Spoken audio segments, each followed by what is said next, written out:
Hi, Sam, Jerica, and Meg. I hope you're all having you all had a fun Thanksgiving. I know Jerica, you went to LA. Hopefully that was exciting and had a good time. And Sam and Meg, I can't remember where you guys were going, but hopefully it was somewhere fun and hopefully you ate many turkeys. Cool. So today is I have your video for today since he's not feeling too hot.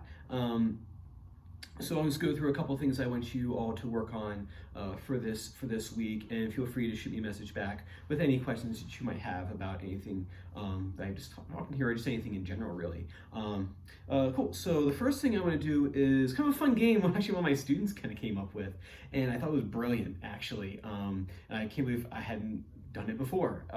And it's called Hot Potato. And one thing I'm always striving for in lessons, or just like this in the totality of lessons, is to get everyone to listen to more music. Because, like I said, it's like studying a language, and if you don't listen to a language being spoken, it's just an academic exercise, really, in grammatical structure and things like that, and vocabulary. How much vocabulary can you memorize, rather than actually just having a conversation? You don't need to know all this other stuff. Anyway. We can talk all day about that if you ever want to. So with Hot Potato, what you can do is you can put on any of the songs on Sam's Suzuki CD or that supplemental. I think I might have given you the link to the supplemental material. So it's good. So what you can do is you put on a song, and just for what I have in arm's reach, I got my BB-8 right here, and what you would do is you put on, say, Twinkle Twinkle Little Star off a CD, and you'd sit in a circle. Works best with like 3 people. 2 is okay, you can still get away with it with 2. 3 or more I think works a little better, so if you have all the family over. Hi there! Hey, just give me a second, I'm doing a video lesson right now. Cool. And so what you can do is you can put the song on, and say Twinkle Twinkle Little Star. And as soon as it starts, you pass to the next person, and the goal is not getting caught with the toy at the end. But the idea really is, though, that you've listened to the song. And in my experience in doing this is that the kids will actually want to play it like multiple times. So actually earlier today I did with the kid, we listened to Twinkle like 5 times, which is like great because you know, that's a whole lot of listens of one song, but more importantly, he got in his ear. So you can do that. So you put the song on, you pass around. You can do stuff like funny stuff. I like to kind of do like, oh, I can't catch it or whatever. So that's always a fun game to do, to get those listenings in, because like I said, listening is like so important to this whole thing. It makes it work. If you don't do listenings, it doesn't work very well. Anyway, good. So then next thing I would like you all to work on this week, get your clink clink clinks going. We're not too far off from getting his left hand onto the fretboard. So we want to make sure we're still kind of preparing for that step.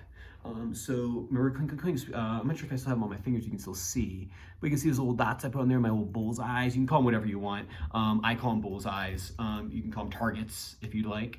And what you're looking for, remember, is those clink, clink, clink. And do on the left hand, obviously, where he's gonna be fretting. And you're looking for those perfect circles.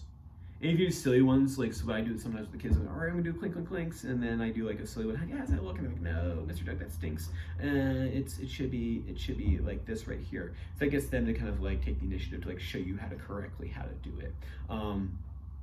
And do a flat finger like that, so you want to avoid those flat fingers there. And if you see him do flat fingers, what you can do is like stop and go, okay, I'm gonna do some, and like, are these circles? And he goes, no. And then you go, what about that? And then you ask him to show you, and then he'll hopefully do these right here. Cool. Next thing I want you to do, the third thing that I want you all to work on for this week is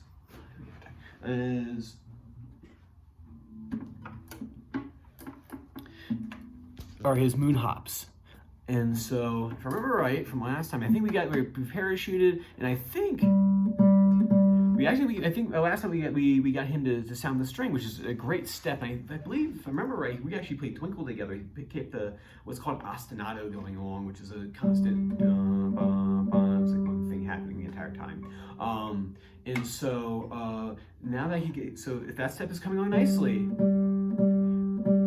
and then what you can do is maybe review real quick. Like, okay, point to G, point to B, point to E, make it a game, obviously. Point to B, point to point to G, point to B, point to E, and then see if you can do on the ground, kind of like tabletop, right? If you do that, once he's in a sitting position, have him parachute, touch that G string. Okay, roll the dice and go. Okay, you have to do five moon hops on G. 3, 4, 5. Remember that those moon hops that they're resting on the string behind.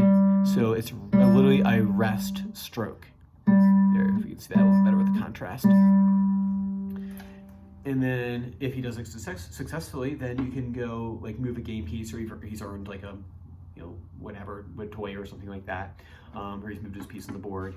And you go, okay, let's see if you can do moon hops on B. And roll, see how many you have to do on that one. And then next one, right? And then you can kind of mix it up a bit. Go, okay, now can you do G? All right, can you do E? All right, can you do B? Obviously not going that fast, but like, doing it as a game. And that might just be a practice session, a few practice sessions in and of itself right there. Because that's that next step. And then when we get this finger on here, you're gonna see it's gonna be this. He's gonna have moon hop on G, and then we got our twinkle surprise right there. And that's a step that's always fun for the kids. And once we do that, then we'll go probably take a detour into Cuckoo, Where Are You? We played that a couple of times, I think, out here. And then we'll come back into our regular twinkle, and once he's gotten used to that third finger on there, start adding more dots on there. But anyways, that's kind of giving you big picture stuff. Anyway, so small picture for today. Hot potato, listening game, a lot of fun. Kids love it. Number 2, clink, clink, clink. Get that left hand, make sure we're still trucking along there, making sure we're getting that prepped for when you get fingers on here very soon. And number 3, moon hops on the G, B, and E string. His sitting position last time, I remember took that picture and sent it to y'all, was actually quite nice for making some good headway with that sitting position. So keep up the good fight, and if you don't have any questions for me, I'll see you same time next time. All right, take care, everyone. Bye-bye.